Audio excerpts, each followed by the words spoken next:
what are some things that you looked for when you were recruiting players? And that could be both on the court and off the court.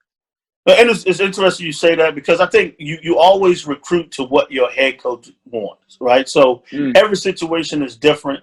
There was times that I worked for guys who wanted tough, hard-nosed, gritty players, and the game has changed and has evolved over the years. But at the end of the day, I've always wanted to recruit guys who, number one, were winners. You got to be able to win games.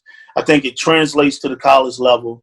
I don't like guys who are averaging 28, 30 points on their high school team and they're winning 3, 4, 5 games a year. That tells me that if you're that talented, you should make other guys better.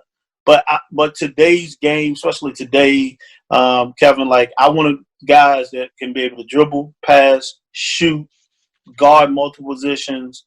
If you're a big guy, do you have great hands, great feet, run the floor, rebound outside your area? I mean, those are all different things you look for. And then you talk about off the floor, how's the kid's body language? How does he accept coaching? Because a lot of times, I've had a chance where I went to a high school game recruiting one time. Kid was a really good player, but he got pulled out of the game. He went to the end of the bench. He was pouting. He was sulking.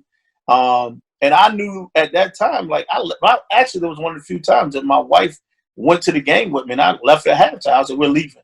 She was like, why are you leaving? I was like, that kid will never be able to play for my head coach, because he comes out of the game and he's pouting, he's don't want to talk to teammates and he's complaining.